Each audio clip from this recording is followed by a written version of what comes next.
The WOKE Emmy Awards, hosted by leftist Jimmy Kimmel, gets its lowest ratings ever.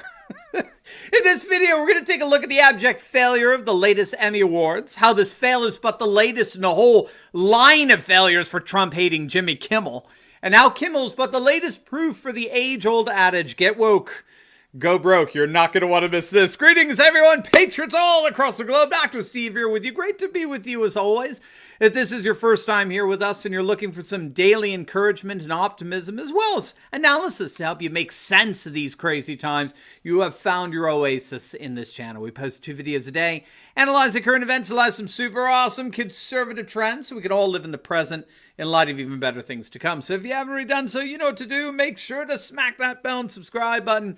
It'd be an absolute privilege to have you as a regular part of this channel, where each and every day we together celebrate the inevitable collapse of left-wing globalism and the unstoppable rise of a new conservative age. But first, we've got an awesome new device that's here to keep you personally cool in the midst of some of the more sweltering summers or even overly heated workspaces and interiors. It's called the Arctic Breeze 3-in-1 Air Cooler, and it's a mini air conditioner unit that's small and compact enough to put right on your desk. It works by pushing out conditioned air with the use of water evaporation, and it's purified by a filter to ensure it stays hygienic to improve the air quality of a room.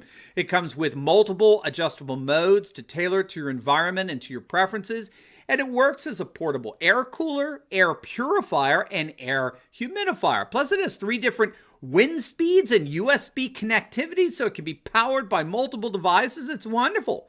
Now, if you click on the link down below today, for a limited time, they're offering this little gem at 50% off, plus free shipping to boot. That's right, 50% off and free shipping. So do not wait. It's a limited time offer. Click on that link below or go to easysummercool.com and order your personal portable AC unit today. All right, gang, let's dive right in here. Jimmy Kimmel's career continues to implode.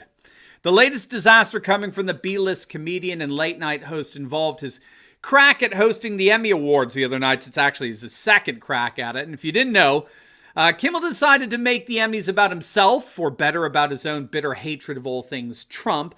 As I'm sure you know, Kimmel has tested positive for TDS, Trump derangement syndrome, these last 4 years.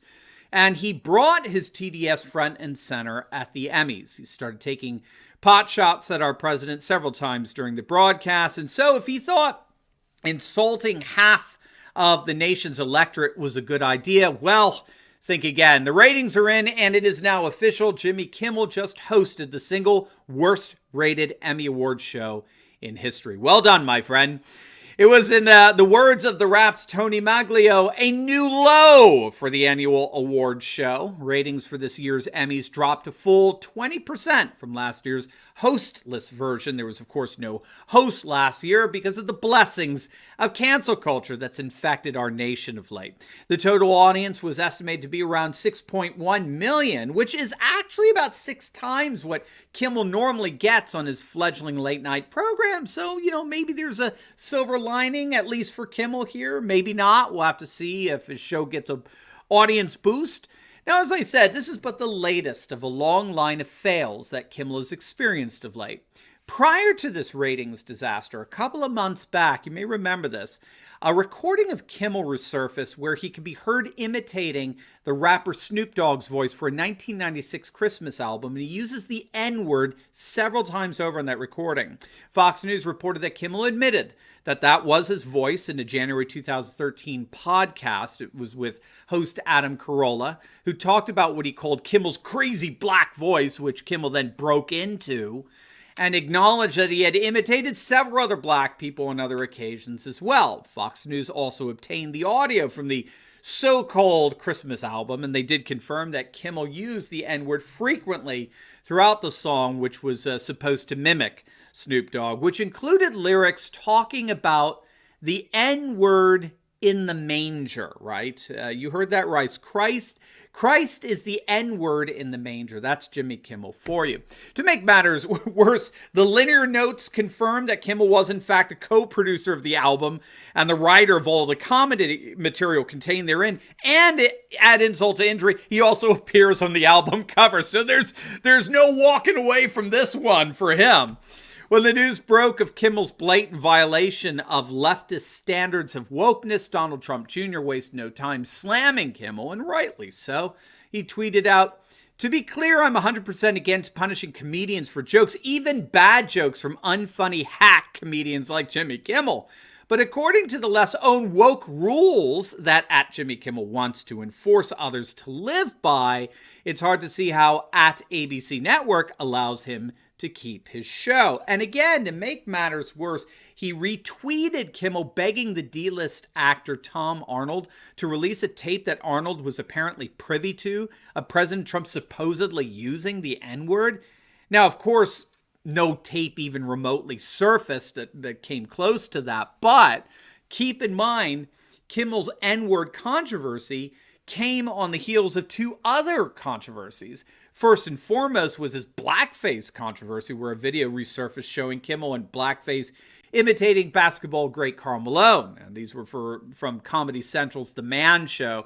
And obviously the sketches sparked outrage in our social media. And then you had another controversy involving what many are calling a disgusting 2009 interview that Kimmel had with Megan Fox that again has inconveniently resurfaced. Fox told Kimmel that she was cast to wear a bikini sitting in a bar in a Michael Bay movie when she was only 15 years old. So she wasn't old enough to drink, but she was already being sexualized by this director. And Kimmel's reported to have laughed at the anecdote and said, well, all men think that way, which clearly left Megan Fox feeling very uncomfortable. And so first Kimmel ended up in hot water with the racism crowd, and at the same time, like a 1-2 punch, he fell into hot water with the feminist crowd. So this fail at the Emmy Awards really is just par for the course for this guy. Indeed, we're finding that embarrassing himself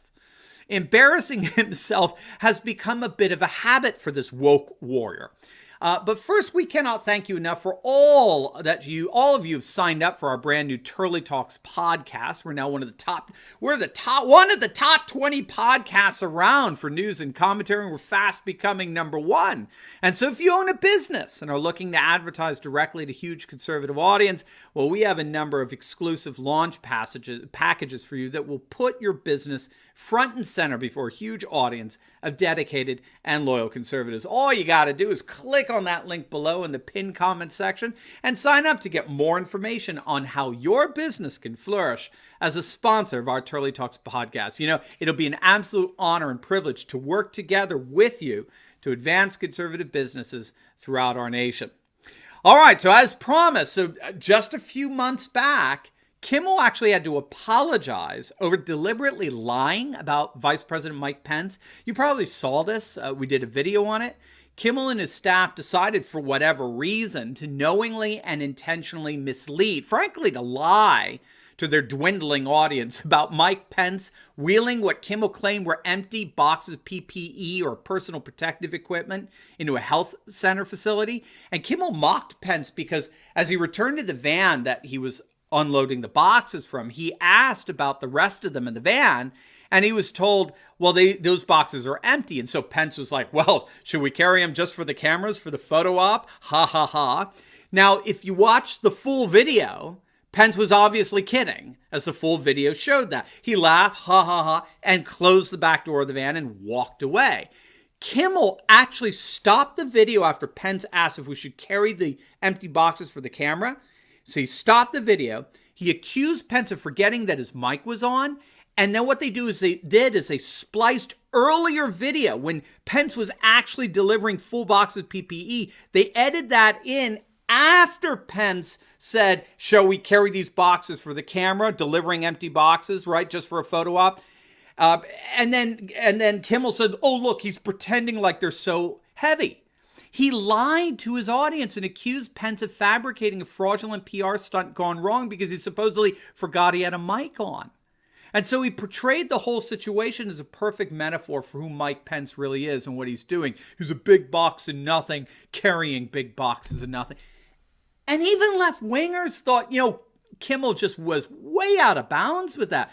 BuzzFeed's deputy director David Mack called out the clip as being emphatically untrue.